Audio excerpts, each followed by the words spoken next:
Hola, muy buenos días. Dios les bendiga, hermanos. El día de hoy vamos a comenzar con nuestro culto. Prácticamente estamos empezando el mes de agosto, conocido como el mes de la Biblia. Agosto, mes de la Biblia. Nosotros vamos a continuar nuestros sermones con la carta a los Efesios. Estamos en el capítulo 5, del versículo 3 al versículo 13. Hoy vamos a seguir con este estudio de la epístola del apóstol Pablo a los Efesios. En este capítulo tenemos tres divisiones, así a grosso modo. En la primera está el compromiso de la iglesia, en los versículos del 1 al 17. La experiencia de la iglesia, en los versículos 18 al 24. Y la expectativa de la iglesia, en los versículos del 22 al 33. Hoy vamos a comenzar el compromiso de la iglesia. Y comenzamos precisamente con los versículos del versículo 3 en adelante. Dice la palabra de Dios, y me gustaría darle lectura a este versículo que dice: Sed pues imitadores de Dios como hijos amados, y andad en amor, como también Cristo nos amó y se entregó a sí mismo por nosotros como ofrenda y sacrificio a Dios en olor fragante. Vamos a hacer una oración después de esta lectura. Bendito Dios y Padre Celestial, en el nombre glorioso de tu Hijo Jesús, en esta mañana, Señor, pedimos de tu auxilio, pedimos de tu unción, Padre Santo, para acercarnos a tu palabra y explicarla, Señor, de la mejor forma, de la forma en que tú quieres, Señor, que la entendamos. Te pedimos, Padre bendito, que nos des la sabiduría, el conocimiento, para vivir, para tener ese compromiso como iglesia, Señor, de vivir en santidad y en amor, como tú lo demandas, Señor. Ayúdanos, Padre bendito, a hacerlo de esta forma. A ti sea la honra, Señor, y la gloria.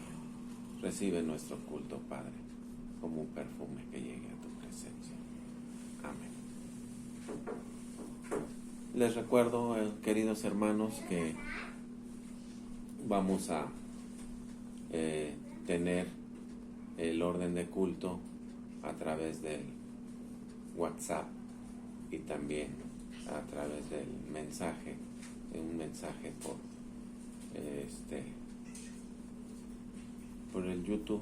Ahí va a venir el like o el link para el sermón, ¿sí? Entonces comenzamos con este estudio. Dice la palabra de Dios: sed pues imitadores de Dios como hijos amados, y andad en amor, como también Cristo nos amó y se entregó a sí mismo por nosotros, como ofrenda y sacrificio a Dios en un olor fragante. Aquí la expresión pues conecta con la sección anterior que ya vimos, donde el andar o la vida del creyente se controla, más bien se encontraba bajo una consideración y también en continuo con los mandamientos que Dios quiere para la conducta cristiana. Estos mandamientos tienen una relevancia indudable para la iglesia, que será presentada a Cristo veíamos la semana pasada que la iglesia va a ser presentada como la esposa a Cristo, sin mancha y sin ninguna imperfección. Una meta tan elevada y noble que se debe totalmente a la obra de Cristo. Es una dinámica convincente y fascinante para tener una conducta pura aquí y ahora. Así es de que la iglesia tiene que estar de esta forma. También hemos aprendido que el Espíritu Santo en cada creyente sella a cada uno de nosotros, aunque nosotros podemos entristecer al Espíritu Santo, como lo veíamos, si nos dejamos arrastrar por los pecados mencionados en Efesios capítulo 4, versículo 31. Quiere decir que podemos entristecer al Espíritu Santo, lo cual no significa que no somos ya hijos de Dios. Quiere decir que las personas que no son salvas no creerán que somos hijos de Dios. Sin embargo, estamos sellados, queridos hermanos, por el Espíritu Santo hasta el día de la redención. En el día en que el Espíritu Santo nos presentará a la iglesia delante del Señor Jesucristo, y como ya dijimos, que esta meta deberá de impulsarnos a llevar día con día una vida santa, una vida pura.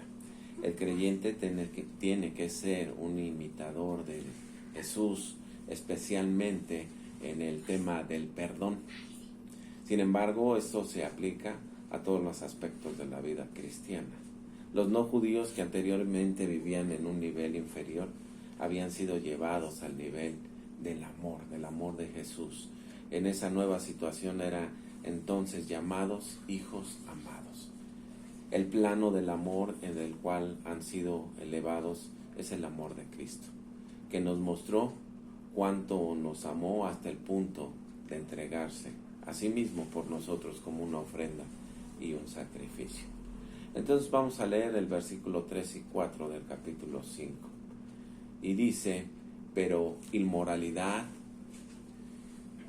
sexual y toda impureza o avaricia, ni aun se nombre entre nosotros, como conviene a los santos. Tampoco digáis palabras deshonestas, ni necedades, ni groserías que no convienen, sino antes bien acciones de gracias. Los pecados que aquí se describen son aquellos que prevalecen entre los no creyentes.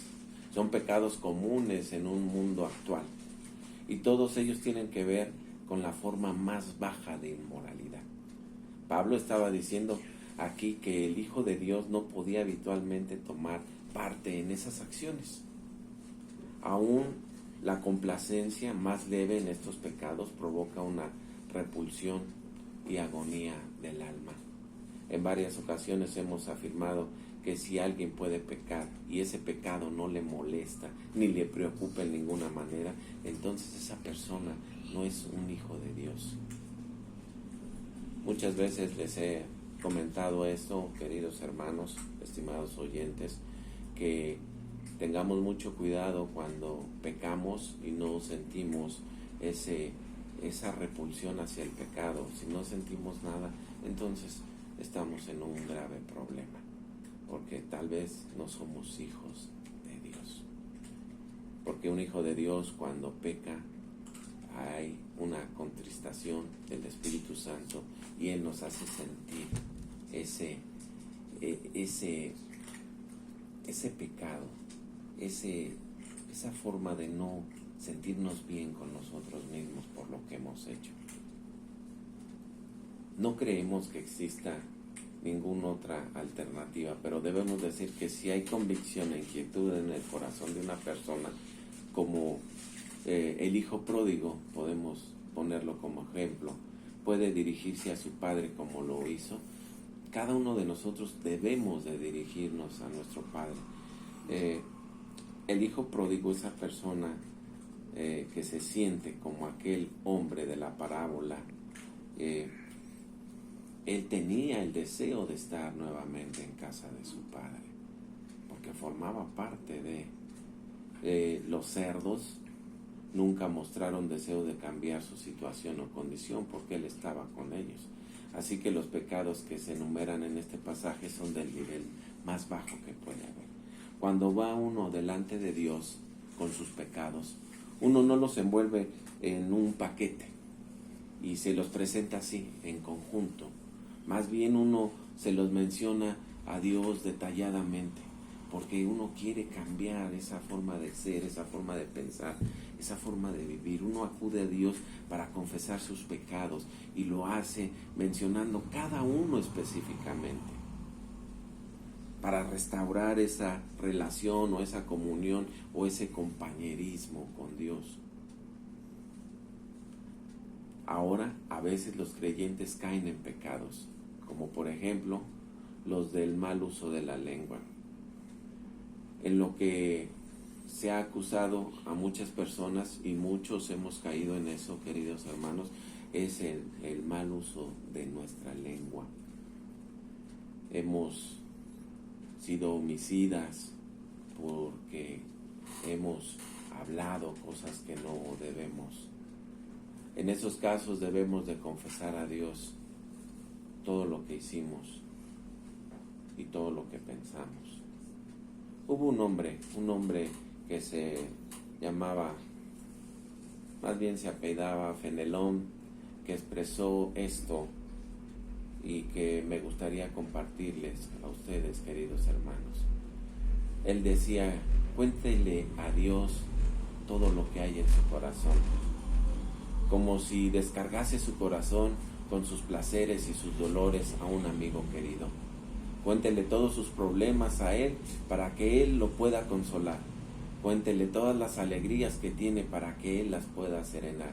Cuéntele sus anhelos para que Él los pueda purificar. Cuéntele las cosas que no le agradan para que Él le ayude a conquistarlas. Háblele de sus tentaciones para que Él le pueda proteger de ellas. Muéstrele las heridas de su corazón para que Él las pueda sanar. Descúbrale su indiferencia por hacer el bien, su gusto depravado por el mal, su inestabilidad. Cuéntele cómo el amor a sí mismo hace que usted sea injusto con los demás. Cómo la vanidad lo tienta a no ser sincero. Cómo el orgullo lo encubre a usted ante sí mismo y ante los demás. Si usted derrama de esta manera todas sus debilidades, necesidades, problemas, no le faltará que decir. Nunca podrá agotar el tema, que estará siendo renovado continuamente. A las personas que nunca tienen secretos entre sí, nunca les falta un tema de conversación. No tienen que estar sopesando cada una de sus palabras porque no tienen nada que ocultar. Tampoco tienen que buscar algo que decir. Hablan de la abundancia de su corazón sin ninguna consideración, diciendo simplemente lo que piensan. Felices son aquellos que logran obtener una comunión tan familiar y sin reservas directas con Dios. Si tú haces todo esto, querido amigo, querido oyente, querido hermano, vas a tener esa comunión directa con Dios. Todos los creyentes tenemos la gran necesidad de dirigirnos a Dios para contarle realmente qué hay en nuestro corazón. Ahora alguien podría decir: parece increíble que un creyente pueda cometer los pecados que se describen. Bueno, la experiencia muestra que es así. Incluso muchos piensan que han cometido un pecado imperdonable, pero no ha sido así. Hay un camino de regreso a Dios. Ahora la inmoralidad sexual es aceptada socialmente como una norma de conducta. Los pecados de este tipo no se consideran graves. Se consiente o mayormente se consideran algo normal. Apenas en esta semana hubo una marcha de esos hombres y mujeres que están de acuerdo con la despenalización del aborto. Nosotros estamos en favor de la vida. No podemos estar de acuerdo y a veces damos rienda suelta o a veces apoyamos este tipo de situaciones cuando no debería de ser así. También en el versículo que acabamos de leer se menciona la avaricia, que es un afán desordenado que va más allá de adquirir o de poseer riquezas. Puede ser un deseo de ser mentalmente superior a otras personas. Eso también es avaricia. Puede tratarse de codiciar una determinada posición o un cargo. Por supuesto, se incluyen también la codicia por el dinero. Alguien ha dicho: el avaro piensa que el dinero es plano para apilarlo, mientras que el generoso piensa que es redondo para poderlo hacerlo circular. Bueno, en cualquiera de los casos implica ganar y atesorar lo más posible para fines egoístas y personales. Algunos nunca caen en la avaricia de luchar por el dinero. pero intentan acumular la mayor cantidad posible de honores y de títulos, así como de una posición de privilegio en la comunidad. Así que la avaricia está arraigada en nuestra vieja naturaleza y desgraciadamente también dentro de la iglesia, hermanos. Queremos obtener esa posición que un hermano está ocupando en la dirección del culto, en la dirección en la iglesia. Eso también es avaricia. Debemos de cada uno de nosotros poner a trabajar nuestros propios dones y no estar avariciando lo de los demás. Luego Pablo mencionó a las palabras deshonestas. Eso nos habla de recrearse o jactarse acerca del pecado. Este tipo de jactancia en público sobre los excesos que las personas pueden cometer en la bebida o en sus relaciones con el sexo opuesto. Revela los gustos y apetencias que hay en sus corazones. Luego también el apóstol se refirió a las necesidades. Aquí podrían incluirse las necedades. Aquí podrían incluirse las bromas de mal gusto, ajenas al humor sano, o insinuaciones frívolas sobre temas de sensualidad o de inmoralidad. Ahora observemos lo que el apóstol dijo al finalizar este versículo. Sino antes bien acciones de gracias, que tendrían que formar el contexto de la conversación del cristiano. Un creyente que cuando acostumbraba a jugar golf con otro no creyente, cuando a este le iba mal, al no creyente en el juego, solía perder el control y le pedía a Dios que maldijera el campo de golf, las trampas de arena y los palos de golf y todo lo que pasaba por la mente de este. El creyente en circunstancias similares solía decir: alabado sea Dios, alabado sea el Señor, o bendito sea el Señor. El no creyente entonces solía preguntarle: ¿por qué dices eso? El cristiano le preguntaba: ¿y usted por qué toma el nombre de Dios en vano? Su respuesta de este hombre era, solía ser: bueno, es que es un hábito. Entonces el cristiano le decía: en mi caso también es un hábito.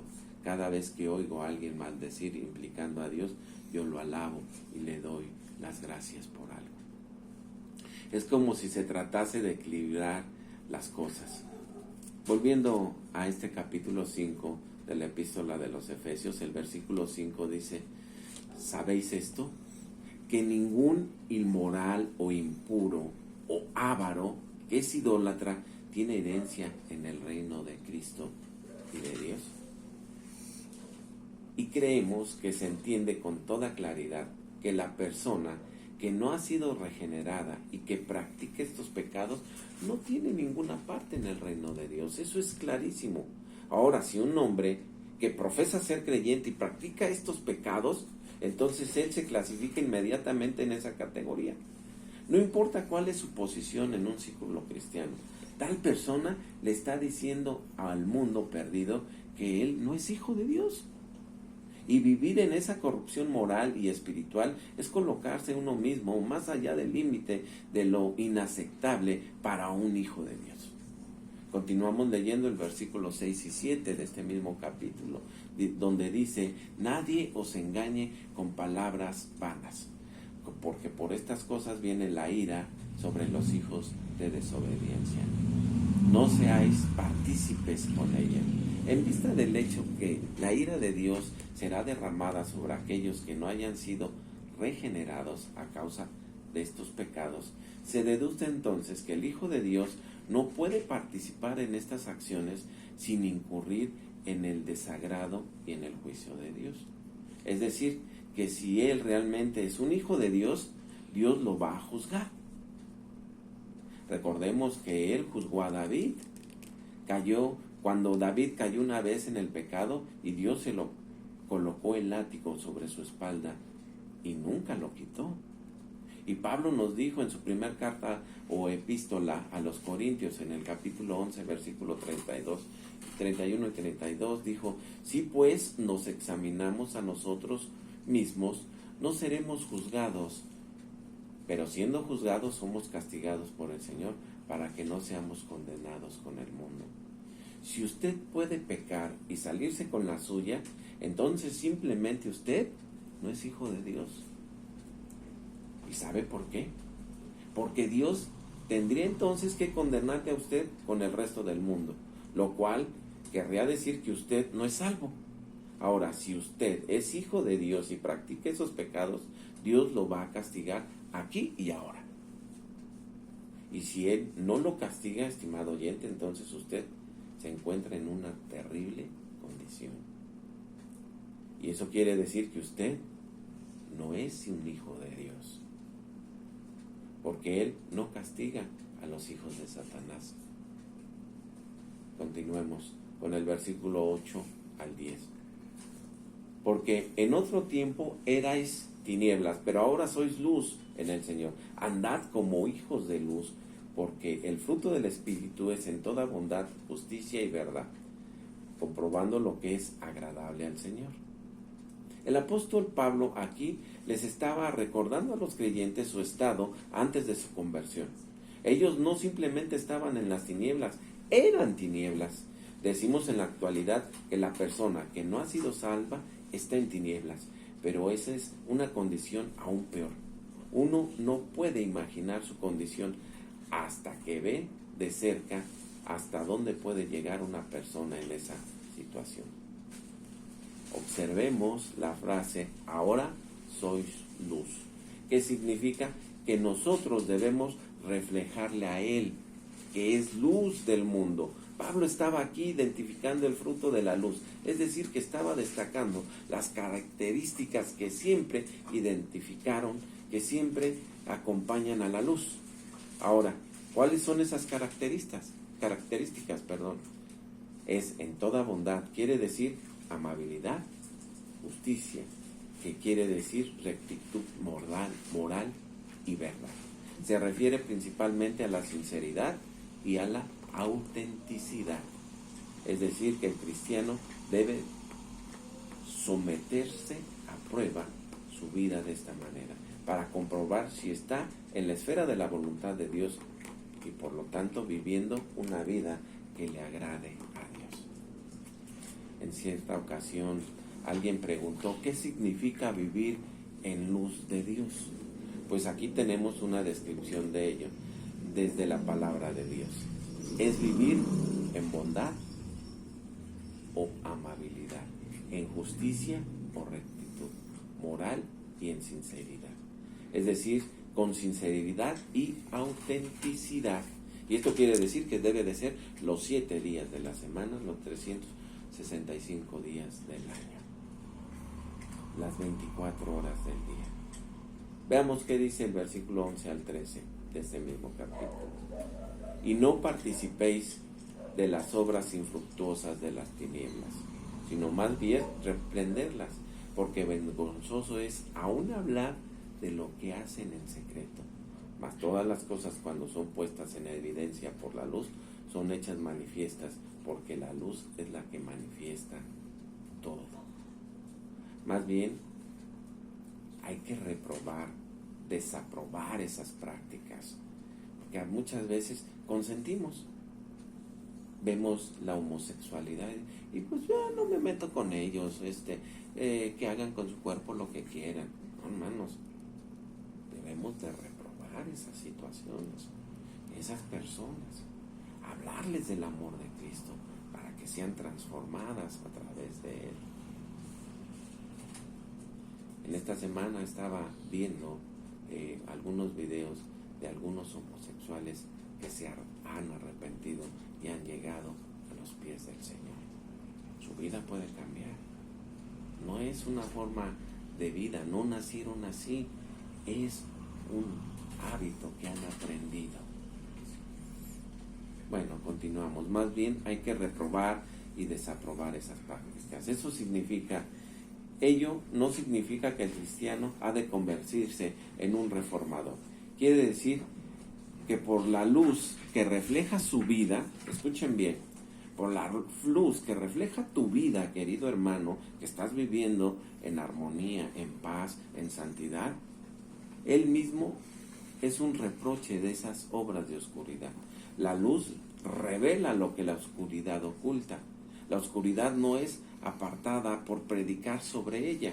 La oscuridad es disipada por la presencia de la luz. Hay demasiados creyentes en el presente que utilizan el método de la crítica o el método de la predicación. Tratan así de corregir a una persona no creyente diciéndole: usted no debería de hacer esto o aquello. Pero estimado hermano, estimado oyente, esa no es la manera de aproximarse a la oscuridad. Usted tiene que ser luz, reflejo de la luz verdadera, que es Jesucristo. Usted no debe de dedicarse a predicar sobre esas cosas. Usted no debe de decirles lo que hay que hacer y lo que no hay que hacer. Nuestra tarea es hacer resplandecer la luz de la palabra de Dios, para que se iluminen aquellos que Dios califica como correcto. Usted no puede alcanzar a una persona para Cristo sermoneándola y advirtiéndola sobre lo que está mal. Usted no debe de tratar de que la persona que no es salva cambie su conducta. Ella no puede cambiar su conducta. Ella necesita nacer de nuevo espiritualmente. Para poder cambiar, usted tiene que ser una luz, y la luz siempre afecta a la oscuridad. Recuerde que la oscuridad no se disipa por medio de predicaciones ni de conferencias. La oscuridad se desvanece en presencia de la luz. El apóstol Pablo proclamó y trató de vivir el evangelio porque Dios había actuado en su vida. Así como en la creación, como lo leímos en Génesis 1, cuando reinaba la oscuridad, Dios ordenó que existiera la luz. Así también en la creación espiritual, Él trae luz a los corazones. Recordemos que el evangelista Mateo aplicó las siguientes palabras de la profecía de Isaías 9 al comienzo del ministerio de Jesús en la tierra. El pueblo que habitaba en tinieblas vio gran luz, y los que habitaban en región de sombra de muerte, luz les resplandeció. Estimado hermano, estimado oyente, Jesús diría más adelante en Juan 8:12: yo soy la luz del mundo. El que me sigue no andará en tinieblas, sino que tendrá luz de la vida. Te invitamos, querido hermano, querido oyente, entonces a acercarte a esa luz, a recibir esa luz que es Jesucristo como tu Salvador. Por su obra en la cruz derrotó lo que controlaban las tinieblas, y Él quiere resplandecer en su vida, iluminándola para siempre, en esta vida y por la eternidad. Seamos luz, queridos hermanos, y si no somos luz, estamos a tiempo de recibir esa luz, que es Jesucristo como nuestro Salvador. Que el Señor te bendiga.